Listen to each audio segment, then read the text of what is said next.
Hello and welcome to Ticket Manager's All Access interview series, engaging leaders from across the sports marketing spectrum to identify and explore critical issues in the business of sports, entertainment, sponsorship, activation, ticketing, hospitality, and even more. I'm your host, Jim Andrews. Joining me on this episode to discuss everything from esports to the Olympics to athlete endorsements is Greg Vai, Vice President, Global Sports and Esports Marketing for Procter & Gamble and Gillette.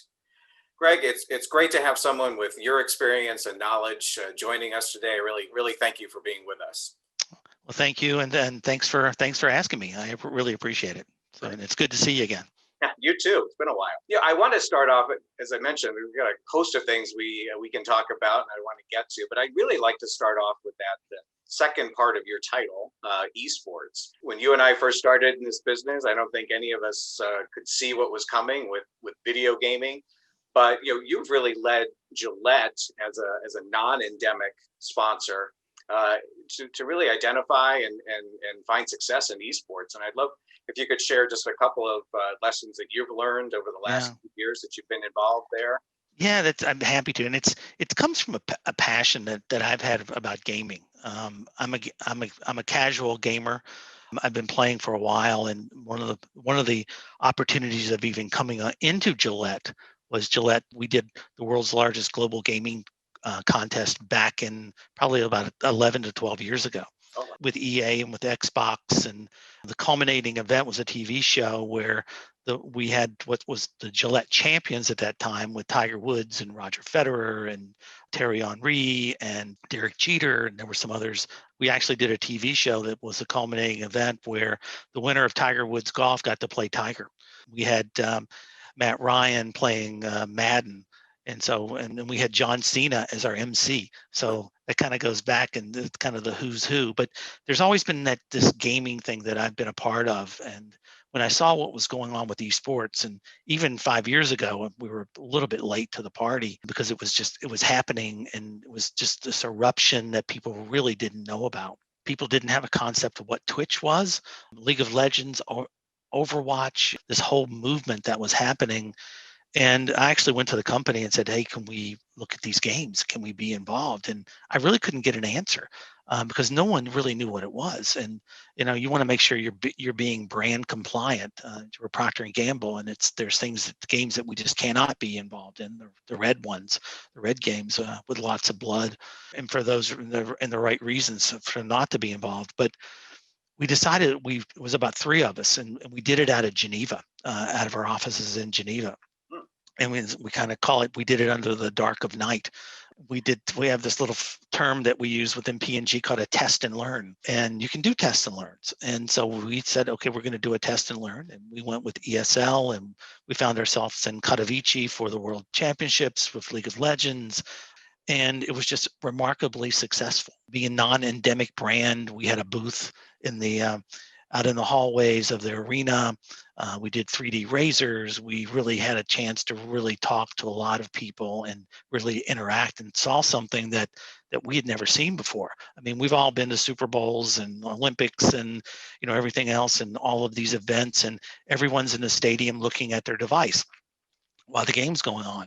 This was not happening at the League of Legends finals. Everyone was glued to watching the big screens and the action. Of course, I still can't figure out what's going on with the action, but I know it's popular, and we've really kind of ridden the wave with it a bit. And so we experimented. The test and learn worked.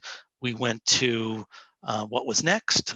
We looked at sponsoring a team. We went with TSM, remarkable team, remarkable people, great leadership. We did that for a little while, and then saw that the teams worked for us, but it didn't work as well as we thought it was going to do, because we're a company that really needs content. We need to be interacting all of the time. We need something new.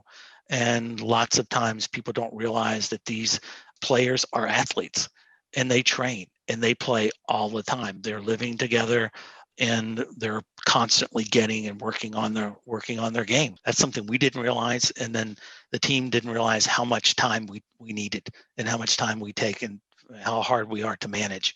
And it's a sponsorship. We were looking to get the same things we were getting from the New England Patriots, and our Gillette Stadium relationship, and the Olympic Games and FC Barcelona.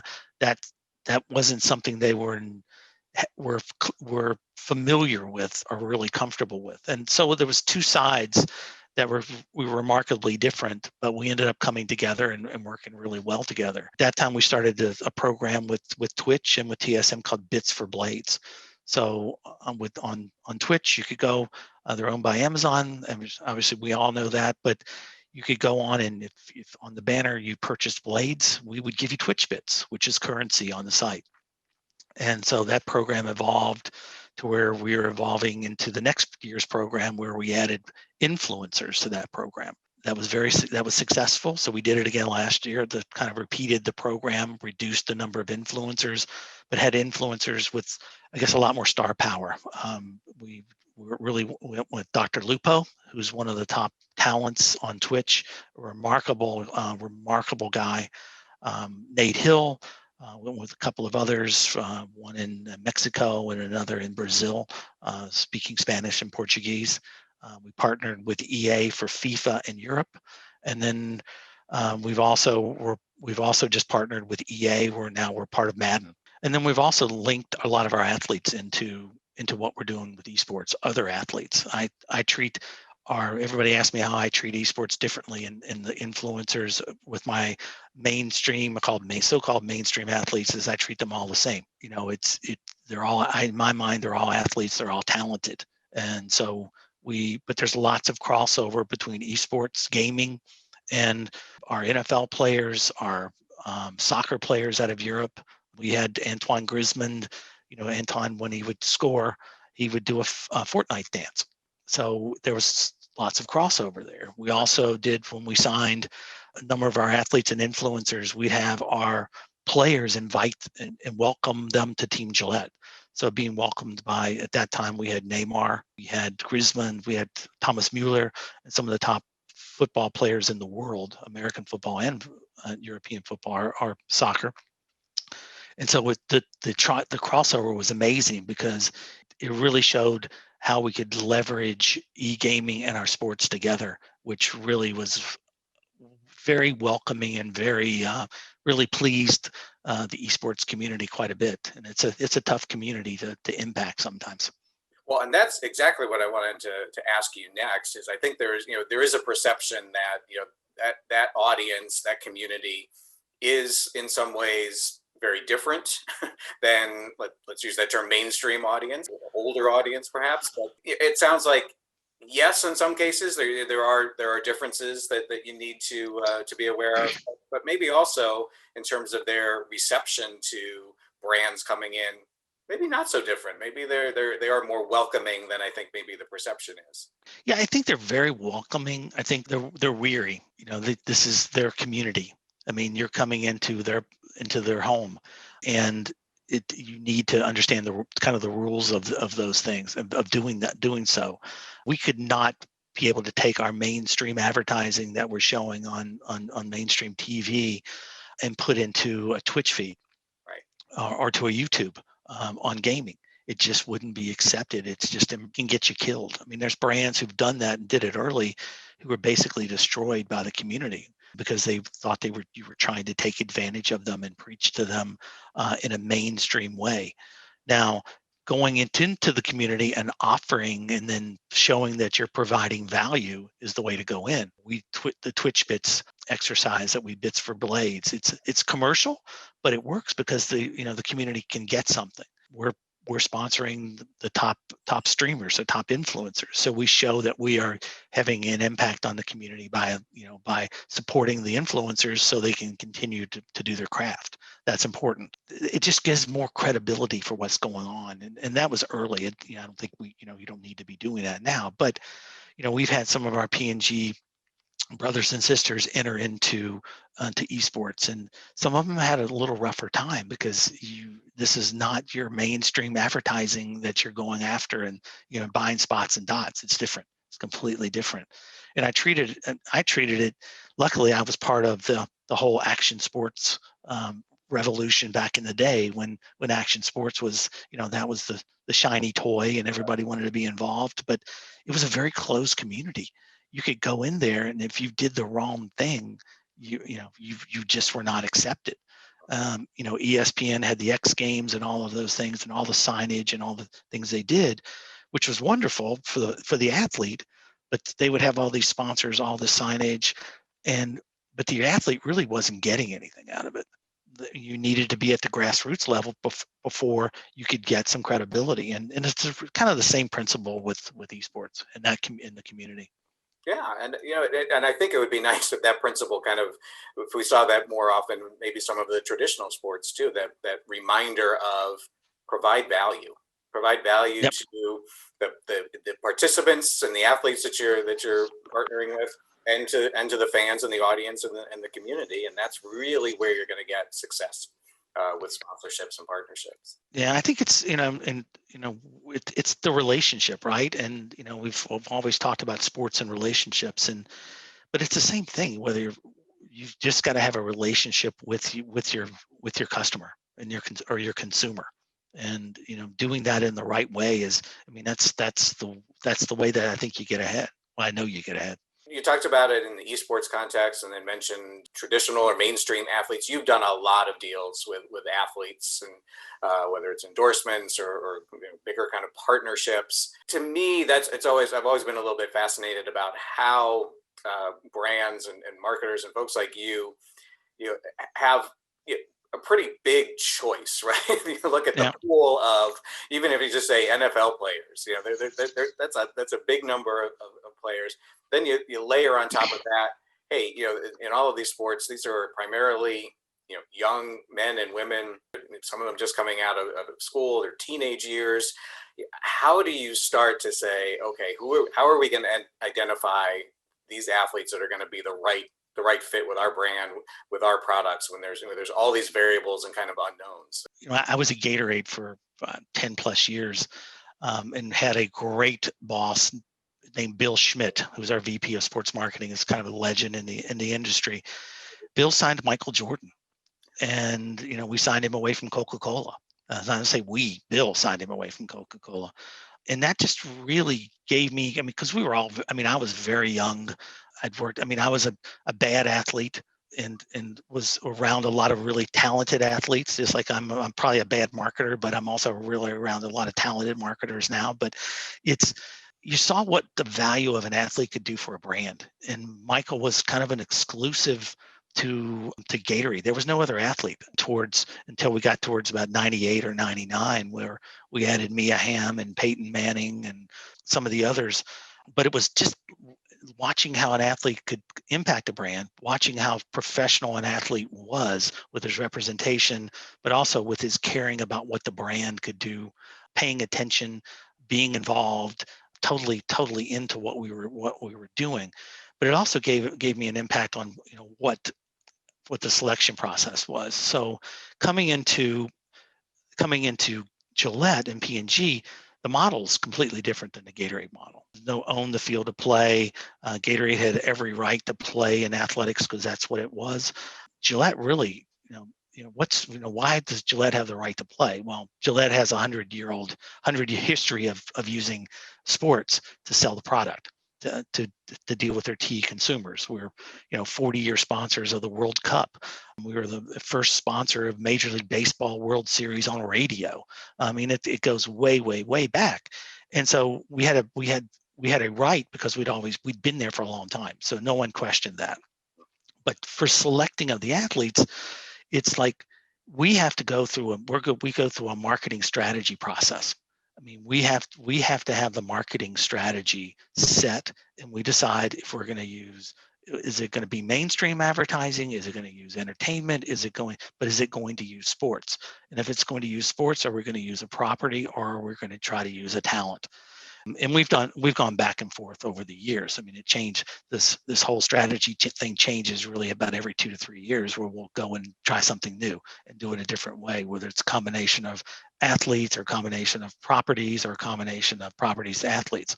But on the athlete piece, we've got to find an athlete. This year we had our marketing plan for the NFL was every day is game day. And so we needed athletes who were one that they need to shave. That's a piece of this, or they need to be well groomed because we are a grooming company. I mean, that's how many athletes that want to do deals with us, and they say, well, yeah, well, we'd love to have a deal, but we're not going to shave. Well, okay, that's kind of like having a deal with Coca-Cola and say, oh, well, guess what? I'm only going to drink Pepsi. That's probably not going to go over real well. So, but we've got to find athletes who are, and we've really done this over the last couple of years, who meet our values too. We had a film called We Believe a couple of years ago that really talked about the values of the brand, not bullying, being respectful, really what it is to be a man in this world today. And it caused a lot of controversy, but we still have got to live those values as a brand. And we have what we call our PVPs at P&G. It's our values. And so we want the athlete to have those same, at least understand our values and see, have the same type of messaging. We look for a story. And then we do a lot of research on what's in the. We have to do a lot of due diligence.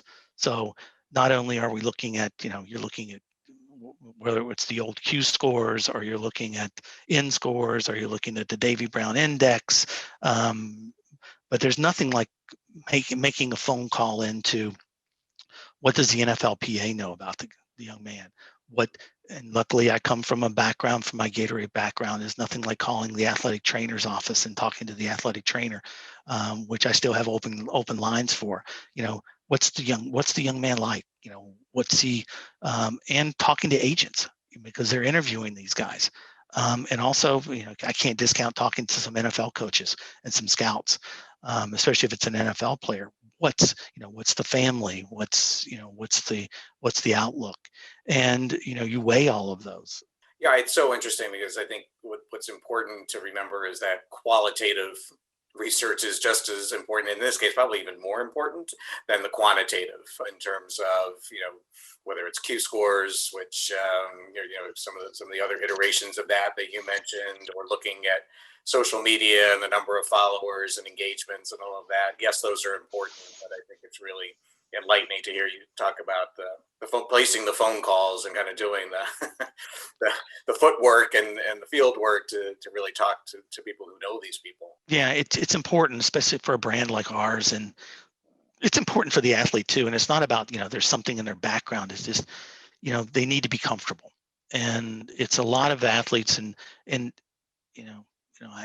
I act like an extrovert, but I'm very much an introvert, and I've had to work on this a long time before I could be able to even, I'm a country boy, to be able to talk to people. And you don't want to put somebody in a very uncomfortable situation and to make them look bad. And it's not about the brand looking bad. It's just if you need to be really respectful of what, these aren't professional actors. Exactly. And but we do a lot of things to make them comfortable, to make them better, to make them feel good about being involved with Gillette.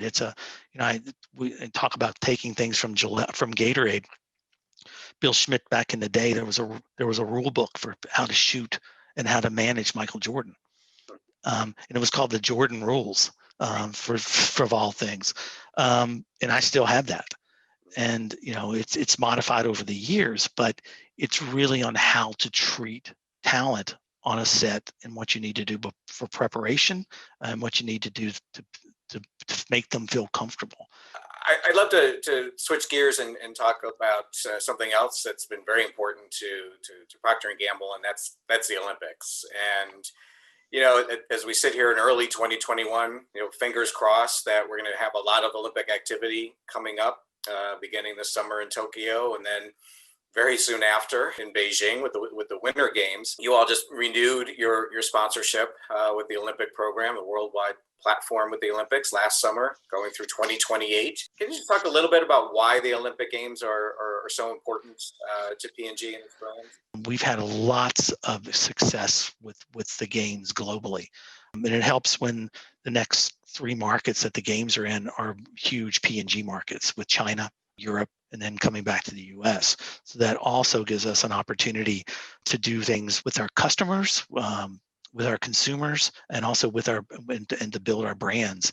And then we also partnered with the IOC and looking at, I guess, the equity of the games and the equity of our brands. We're very involved with inclusion.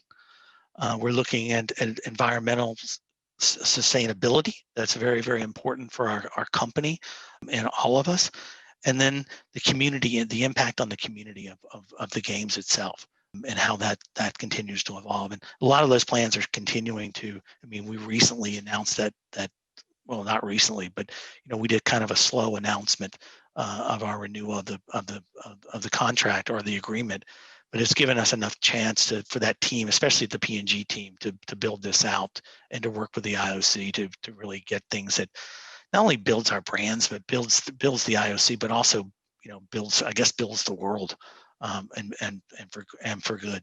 There's so many things that we could talk about. I think just overall, I'd love to ask you, because it's rare to have someone with as much experience as you have, and you mentioned your years. Yeah, some old guy. I hate to say that being you, but we'll call it experienced. I guess what I would like to ask is, what stands out to you as kind of what's most different now than when you began your career, and also maybe what's kind of fundamentally the same? I think from beginning, I mean, I hate to date myself this bad, but I mean, we didn't have computers. I mean, everything was a phone call, and you're getting, especially at Gatorade, you're getting, I don't know how many, it was 50 more phone calls a day. And Bill Schmidt, that was a pride of his, is that you return every phone call. And it was, it was challenging, but that's the way you got things done. It was that. And when it was the brand, it was very, very important. Again, he was a terrific leader. But it's, you've gone from there to computers. I mean, when the email first, we're really being able to use email to dive in, even dialing into the internet on dial-up modems. Gatorade was owned by Quaker Oats Company at that time, and we were at the Quaker Tower in downtown Chicago. And I think I was one of the first people in the building that had a dial-up modem where I could actually get onto the internet.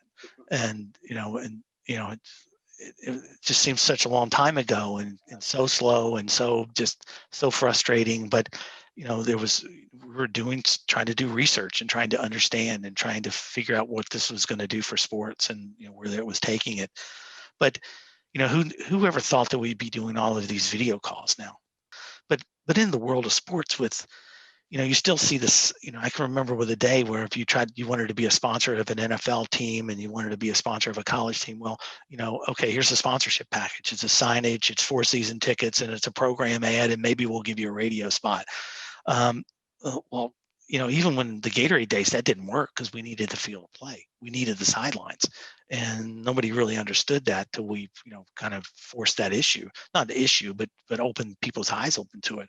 Now it's the same. Is it the same? I mean, you look at sponsorship packages, and it's more about what's my digital look like, and what's the social platforms, and how do we interact with the community? How do we be more involved? How do we look more, instead of looking like a signage vendor? Do we, how do we really impact the consumer, the fan? How do we take that? That's really evolved over the years, and I'm seeing lots of good things. I think we still need to step back and figure out how do we really do impact the social media a little bit more, and we're starting to see the crossover with Amazon in sports. I loved what the NFL with Tim Ellis and the guys did with Nickelodeon for the playoff game.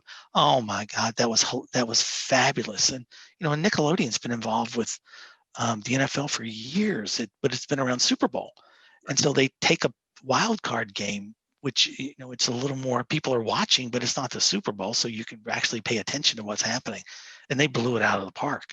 I love that. I mean, just watching new things.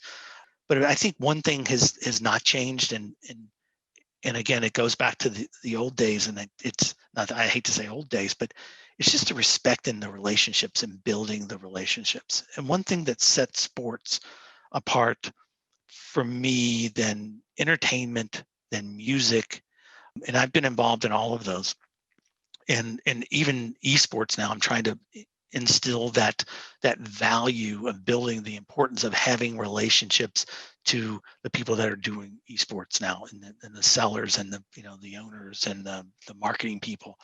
It's valuable, and you tend to get more from people when you build a relationship. They tend to have equity in your brand. I mean, I can remember working with, and again, I've been lucky to work with Michael and learn those tools, or those. But working with Roger Federer, and Roger was amazing, and I haven't worked with Roger in years, but I can't imagine he's anything but. He was really paid attention to what he was being asked to do, and he valued the relationship. And he also valued the way we treated him. But he would go by and shake every person's hand at the end of the shoot, which that doesn't happen. Yeah, he would take the pictures, he would do the things, but it was at the end. But he would do the things that he thought that was his brand, and he was building relationships, and because he wanted people to speak good things about him, rather than saying, hey, that guy was not the nicest person in the world. And we've all dealt with people who may not have been the nicest people in the world, but there might be a reason for that too, because they may not have been treated correctly. But the relationship building, being able to pick up the phone, having that network, and get things done. And it's not always about the contract, and it's never really about the contract. It's about what you can build with that relationship and an understanding. And I'm not sure we do a lot as much of that anymore. But I know the people that I'm working with, especially people that are coming up through the business now, that's just incredibly, incredibly important. It's amazing what I can do with a phone call. Well, and I think that's a great point to end it on. The importance of relationships, and the importance of being a good partner. All of those things fundamental, whether it's the 80s, the 90s, or now the 2020s. So, And I think you're going to see a lot of that, but especially now with sports is not happening. I mean, they're happening, but you're not having fans in stands, and people are looking at what the value they're getting out of signage, and what's the value, because I'm not having the impact that I was having before with the consumer, with that direct impact with that fan. And I think there's discussions, what do you do with those sponsorships? And I think that's one where people need to think back and say, let's look at the long term here, rather than the short term, that maybe I'm not getting my ROI, I'm not getting my bang for the buck. There's ways of working those things, I think. Hopefully this thing won't last longer, but I've gone through the strikes and the lockouts, and there's ways of doing those things. And you don't want to hurt the long term relationship over a short term gain. And right. that's kind of what I'm talking about on lots of meetings these days. I hear you on that, and it's if these are looked at as transactions, that's kind of the kiss of death, right? Because that's Yeah. easy to just put a line through a transactional item on a spreadsheet, but not so easy to do if you're talking about trying to maintain a long-term relationship. And Exactly.